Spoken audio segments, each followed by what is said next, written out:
दोस्तों, बीजेपी कितना झूठ बोलती है इसका अंदाजा आपको अगले 2 मिनट में लग जाएगा। पूरे बिहार चुनाव में परिवारवाद के खिलाफ बयानबाजियां करने के बाद नरेंद्र मोदी के मंच पर किसी के भाई तो कहीं किसी के बेटे ने मंत्री पद की शपथ ली है। पूरे चुनाव में गुजरात लॉबी आरजेडी के परिवारवाद पर सवाल खड़े करती रही, लेकिन जब शपथ ग्रहण का दिन आया तो कार्यकर्ताओं को साइड में करके किसी के बेटे, किसी के भाई को, किसी के रिश्तेदार को शपथ दिला दी गई। बिना चुनाव लड़े जमीन पर उतरे उपेंद्र कुशवाहा के बेटे को शपथ दिलाई गई है और नरेंद्र मोदी ताली बजाते रहे, उनकी पीठ थपथपाते रहे।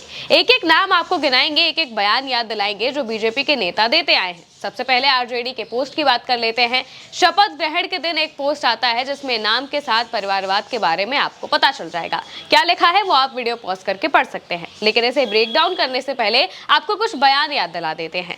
ये खबर देखिए, बिहार चुनाव के बीच की है। अमित शाह लगातार रैलियां कर रहे थे और इसी बीच वो बयान देते हैं, कहते हैं कि जो बेटा बेटी की चिंता करता है वो बेगूसराय की चिंता कैसे करेंगे।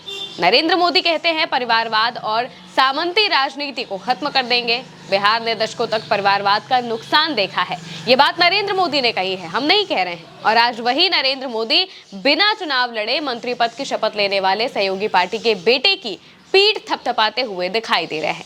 यानी शायद उनकी पास की नजर थोड़ी सी कमजोर है, पास का परिवारवाद दिखाई नहीं दे रहा होगा। अब हम आपको नाम गिनाते हैं। सबसे पहले नाम लिया गया है संतोष सुमन मांझी का। कौन है संतोष? ये पूर्व मुख्यमंत्री और गया से सांसद और वर्तमान में केंद्रीय मंत्री जीतन राम मांझी के बेटे हैं। वर्तमान विधायक ज्योति मांझी के दामाद हैं। वर्तमान विधायक दीपा मांझी के पति हैं।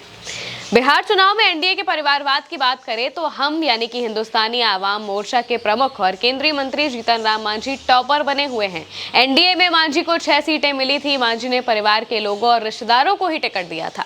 नतीजे आने पर मालूम हुआ कि मांझी की बहू, समधन और दामाद सभी विधायक बन गए हैं और अब उनके बेटे फिर से मंत्री बने हैं। चलिए, ये तो सहयोगी दल की बात हो गई। भाजपा की भी बात कर लेते हैं। नरेंद्र मोदी परिवार को राजनीति में लाने के घोर खिलाफ है, लेकिन बीजेपी के अंदर भयंकर परिवारवाद भरा हुआ है। दूसरे नंबर पर है सम्राट चौधरी।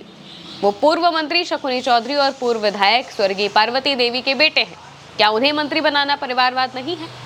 अब बात करते हैं दीपक प्रकाश की भी, जिनकी सबसे ज्यादा चर्चा रही है।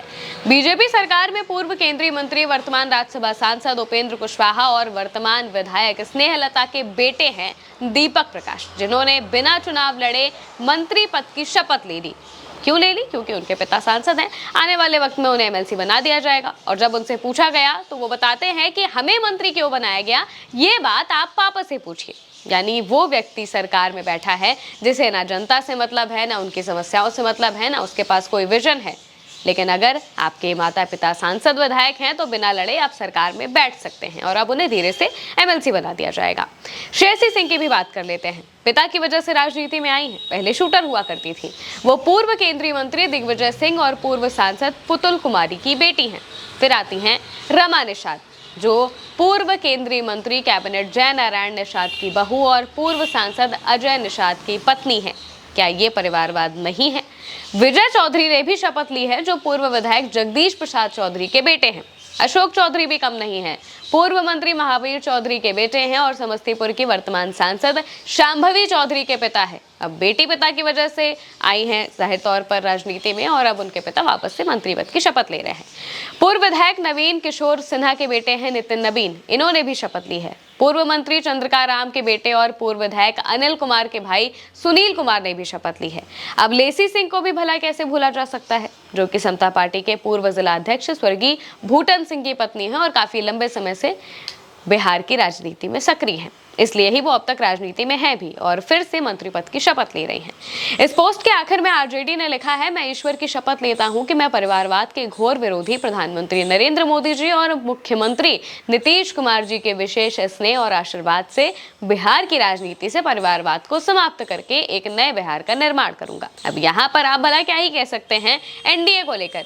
यही ना कि हिपोक्रेसी की भी सीमा होती है, ढोंग रचने की भी सीमा होती है। परिवारवाद तब तक ही नेताओं को बुरा लगता है जब तक वो अपने घर में ना हो। परिवार वालों को चुनाव लड़वाना तक भी ठीक था, लेकिन 26 मंत्रियों में से 10 मंत्री हैं जो परिवारवाद से सीधे सीधे जुड़े हैं और उन्हें शपथ दिलाई गई है। इसके अलावा भी जो बाकी मंत्री हैं, ऐसा जरूरी नहीं है कि वो जमीन से उठकर मंत्री बने हैं, बल्कि उनका भी कहीं ना कहीं राजनीति में कोई ना कोई जुगाड़ रहा होगा जिस वजह से वो बने हुए हैं। उस मंच पर जहां पर नरेंद्र मोदी मौजूद थे, जो सबसे ज्यादा परिवारवाद के खिलाफ डंका बजाते हैं। यानी बीजेपी कहती कुछ है और करती कुछ और ही है। ये है एनडीए का परिवारवाद। फिलहाल के लिए मेरे साथ इस खबर में इतना ही। आप देखते रहिए उल्टा चश्मा यूसी।